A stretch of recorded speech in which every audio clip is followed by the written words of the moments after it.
The luminescent crystal pylons of the Zenarian Council chamber pulsed with a cold, ethereal light, casting long, dancing shadows across the tiered seating. The air thrummed with a tension that was almost physical, a palpable weight pressing down on the assembled representatives of the galactic concordat. Elder Xyler, his chitinous exoskeleton shimmering with anxiety, adjusted the ornate collar of his robes, his multifaceted eyes darting nervously across the faces of his colleagues. The subject of the emergency session was not a new galactic threat, nor a border dispute, but a singular, unsettling anomaly. The emergence of a newly discovered species designated Terrans from a previously uncharted spiral arm of the galaxy. Their sudden appearance, their unpredictable behavior, their potential was fracturing the delicate equilibrium of the concordat. Whispers of war, of betrayal, of the collapse of all they had built, hung in the heavy atmosphere. Xyler cleared his throat, the sound amplified by the chamber's acoustics. He knew the gravity of the moment, the weight of the decision that would soon be cast. He looked at the faces, each representing a unique culture, a civilization that had weathered eons of conflict and prosperity. They were united by a fragile treaty, a shared desire for peace, and a mutual fear of the unknown. And now the unknown had arrived in the form of these Terrans. "The findings of the exploratory probes are unsettling," Xyler began, his voice a gravelly rasp. He gestured towards the colossal holographic display that dominated the center of the chamber. The image flickered, showcasing a vibrant, swirling planet, Earth, the Terran homeworld, and data streams of energy signatures, technological readings, and the unsettling blips that represented the Terrans themselves. Their technological advancement is unprecedented. Their defensive capabilities, considering their infancy, are concerning. But it is their behavior, their irrationality, that poses the greatest threat. A low murmur rippled through the chamber. Representative Zalara of the Krill Collective, her body a sinuous mass of iridescent scales, hissed softly. "Irrationality? You speak of chaos, of unpredictable variables. We have learned through countless cycles that such forces cannot be contained. They can only be extinguished." Her words were sharp, laced with the predatory instinct that had driven her species for millennia. She turned her gaze to Xyler, her eyes glittering with a chilling intensity. "We must act before they spread." Xyler sighed, his mandibles clicking in a gesture of weary resignation. "The High Council, it has already weighed the options. A preliminary assessment has been conducted. The potential for the Terrans to become a destabilizing force is undeniable, but total eradication, that would violate the first directive. The first directive, the bedrock upon which the Concordat was built, forbade the destruction of nascent civilizations, the interference in the natural development of life. It was a principle, a moral compass, that had guided them through the darkest periods of galactic history. The chamber erupted in a cacophony of voices. Some called for decisive action, for preemptive strikes. Others, swayed by the principles of the Concordat, advocated for observation, for cautious diplomacy. Still others, fueled by paranoia and fear, simply wanted the Terrans gone. The debate raged for hours, fueled by the unknown. No one had met the Terrans, yet they were already feared. They were a threat before they even knew of the Concordat. Representative Thuron of the Andromedan Consortium, a being of pure energy contained within a shimmering crystalline shell, floated silently in the center of the debate. His voice, when he finally spoke, was a resonant chime that seemed to vibrate through the very fabric of the chamber. "We are not dealing with a known quantity. We are dealing with an enigma. To act rashly is to risk everything. We must understand them before we decide their fate." He paused, allowing his words to settle. "Perhaps we should attempt communication." His suggestion was met with a mixture of skepticism and grudging acceptance. Communication with a species so unlike their own was fraught with peril. Their understanding of concepts like diplomacy, of cultural norms, were completely unknown. But the alternative, immediate warfare, was unthinkable to many. The Council was at an impasse, torn between the fear of the unknown and the potential cost of decisive action. The discussion continued with a new direction, the best method of contact, how to proceed, and more. They had no idea what to expect. Another hour passed, filled with the endless debate, with arguments and counter-arguments, with philosophical treatises on the nature of existence. Slowly, a tentative consensus emerged. A small delegation composed of representatives from various member species would be dispatched to make first contact with the Terrans. The mission would be cloaked, clandestine, designed to gather information without revealing the Concordat's presence. They'd observe, they'd gather data, and they would report back, allowing the Council to make a final decision about the Terrans' fate. The decision was made, and the Zenarian Council chamber, its purpose fulfilled, fell silent. The weight of the impending mission settled, heavy and expectant, on the selected representatives. They did not relish the task. It was, after all, a mission of uncertain outcome, a mission that could very well determine the future of the galaxy. The ship, a sleek, stealth vessel of Krill design, slipped silently through the void, its cloaking technology rendering it invisible to all but the most advanced sensors. Within the main observation deck, the diverse delegation of the Concordat observed the Terran planet, Earth, with a mixture of apprehension and morbid curiosity. The images relayed by their sensors were far more detailed than the preliminary reports had suggested. Cities, vast, sprawling networks of infrastructure dotted the planet's surface. Energy signatures, indicative of advanced technology, pulsed with a rhythm that defied easy analysis. And the communication patterns, chaotic and unpredictable, were a source of constant frustration. Representative Zalara, the Krill, hissed, her scales rippling with impatience. Their technological output is impressive, though crude, but their lack of order, it is appalling. It is a sign of weakness, of a species destined for self-destruction. Elder Zyler, his multifaceted eyes narrowed in concentration, examined the data streams. Their defensive capabilities are of concern. They have demonstrated the capacity to project energy shields, develop weapons of considerable destructive power, and to organize forces on a scale that surpasses initial estimations. They seem capable. Thuron the Andromedan chimed softly. Their internal conflict appears to be a source of constant instability. War and strife are deeply embedded within their history, yet they also demonstrate a capacity for cooperation, for innovation. They are a paradox. The vessel, its stealth systems humming quietly, approached the Terran planet. Their goal was to make contact, to initiate communication. They studied the best possible entry point, one that would guarantee the best chance of survival. The data was difficult to interpret, the languages completely alien. But they pressed on, determined to fulfill their mission. They chose the region. The moment of contact came with agonizing slowness. The Krill pilot, under strict orders, selected a remote region, far from any major population centers. The vessel, camouflaged and hidden, deployed a small, unmanned probe. The probe, equipped with advanced communication technology, transmitted a series of signals, mathematical sequences, visual patterns, and a carefully crafted language synthesized from the most common galactic dialects. They had no idea if the Terrans would understand any of it. They only knew that they had to try. The initial response was silence. Days turned into weeks. The delegation grew increasingly frustrated. They had anticipated some form of response, some sign of acknowledgement. But the Terrans remained an enigma, their intentions unknown. Some members of the delegation grew impatient, advocating for a more assertive approach, a direct message, but the others, remembering the orders, restrained them. They knew if they failed, the whole mission would be for naught. Then one day the sensors flickered. A complex signal, unlike anything they had encountered before, emerged from the Terran homeworld. It was a response. The Terrans had responded. The signal was analyzed, translated. It was a language built on the foundations of mathematics and physics. It was a map, a guide to their planet. It was a request, an invitation. The delegation, stunned by this unexpected development, debated for hours. The risk of exposure was enormous, but the potential rewards, the insights to be gained, were too great to ignore. Against Zalara's fierce objections, the delegation agreed to accept the invitation. Their vessel, still cloaked, slowly approached a designated landing site.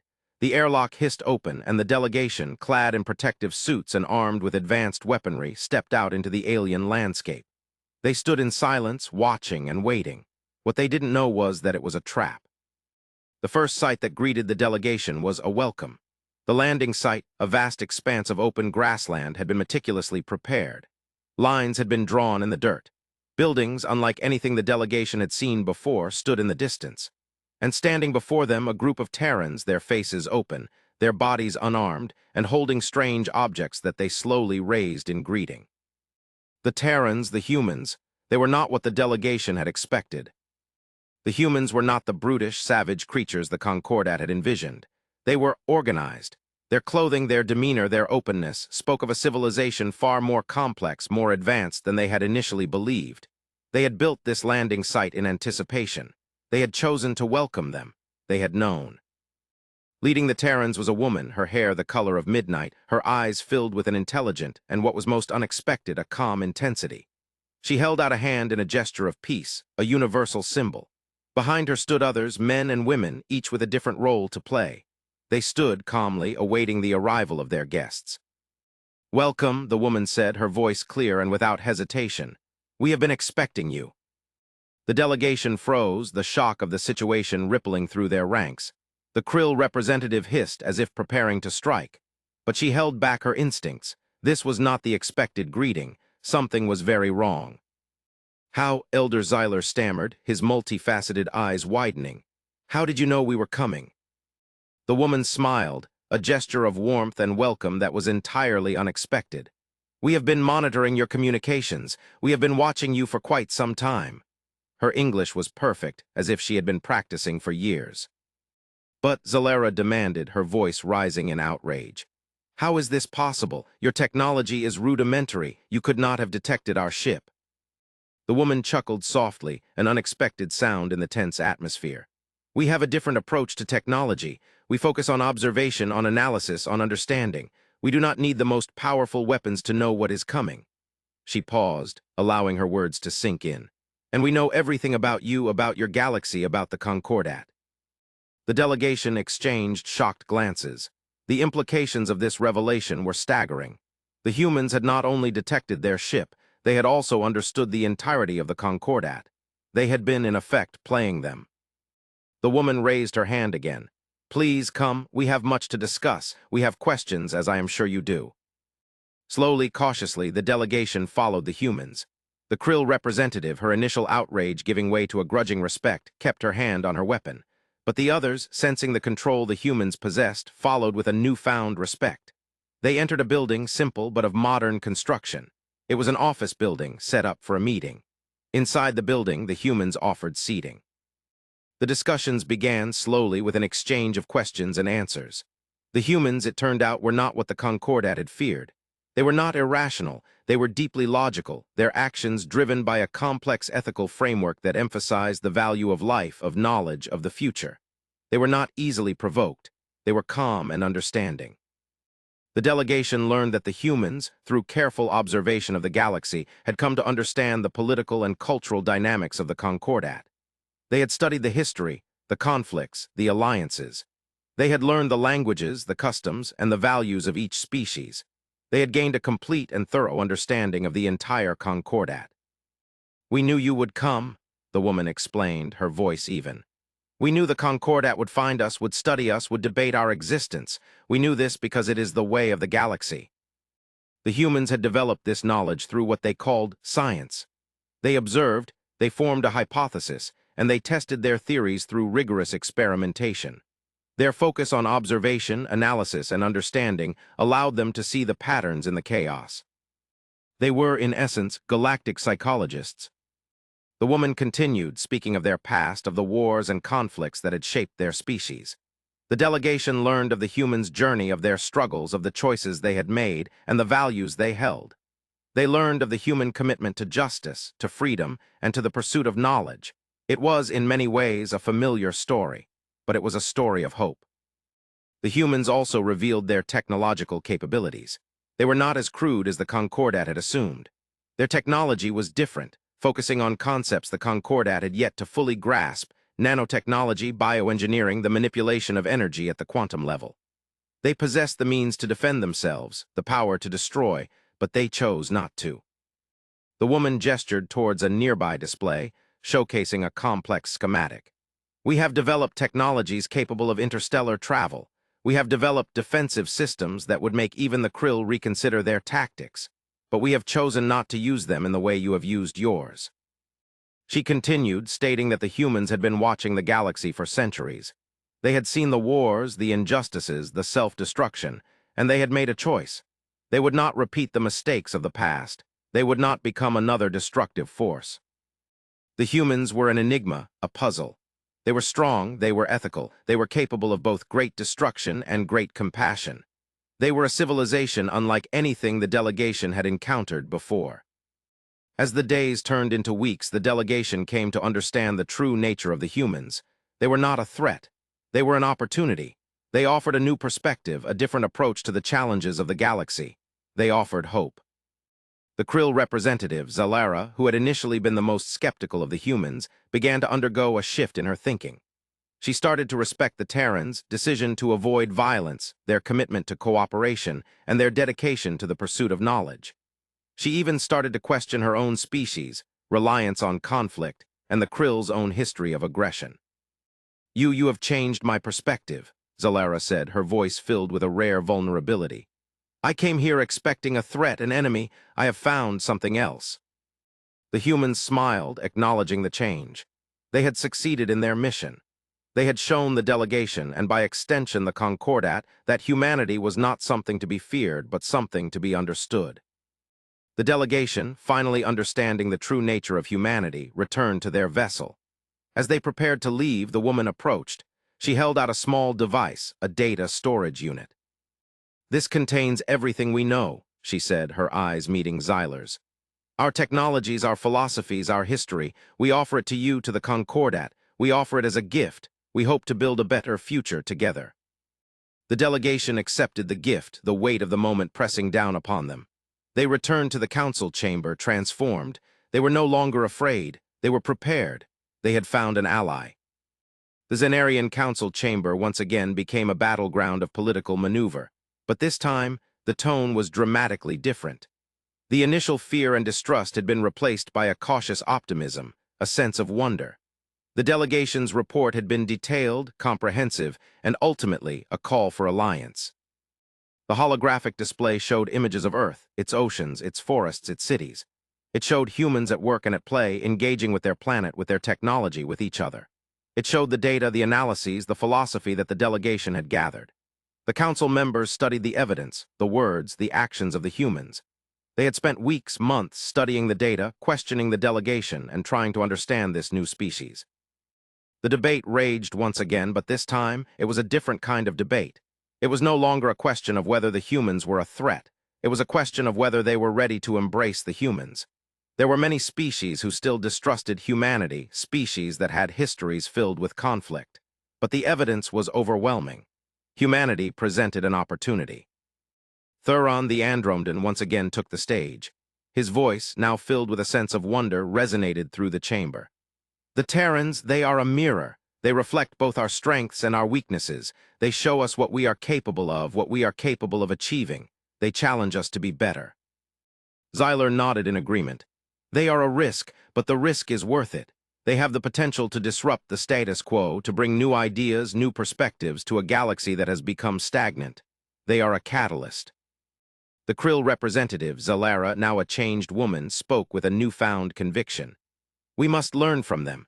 We must learn from their history, from their choices, from their values. We must embrace their willingness to confront their own flaws. We must become better." In the end, after many more days of discussion, the council voted. The vote was overwhelmingly in favor of forming an alliance with the Terrans. The decision to accept the humans, to embrace their potential, was a watershed moment in the history of the Concordat. It was a moment of hope, of transformation, of a future filled with promise. The woman on Earth, watching the vote unfold from across the galaxy, smiled. She had known the outcome. She had seen it coming. She knew that their careful plan, built on science and understanding, would work. She knew that their goal of a better future would succeed. The celebrations started the moment the Concordat declared its support for humanity. Parties began, toasts were made, and ships were sent across the galaxy to bring the news of the alliance. The humans, now galactic citizens, became something the Concordat needed. They opened up trade, offered assistance, and shared their knowledge. The galaxy blossomed with a new sense of hope. The humans, the feared, became the heroes. But as the celebrations began, a single human officer in the council was reviewing the data, going over the reports. He was not satisfied, and he pushed the files back, then called up another one. It was a complex chart, filled with galactic data, complex equations, and long lists of anomalies. He stared at it, his face grim. The officer was one of the many scientists the humans had sent to explore the galaxy. He tapped on the screen. The screen flashed to life. The officer pushed some buttons, bringing up a complex, multi-layered holographic projection. He studied it, analyzing the data, comparing it with other reports, cross-referencing information. His face hardened. He then opened a channel to his superiors. "We have a problem," the officer said, his voice flat but full of grim authority. "The Concordat, they have a secret." The officers on the other side of the transmission, still caught up in the celebrations, dismissed the report. The celebrations, the parties, the toasts, all were overwhelming, and the officer's request was ignored. He tried again. "I repeat," the officer said, "we have a problem. The Concordat is hiding something."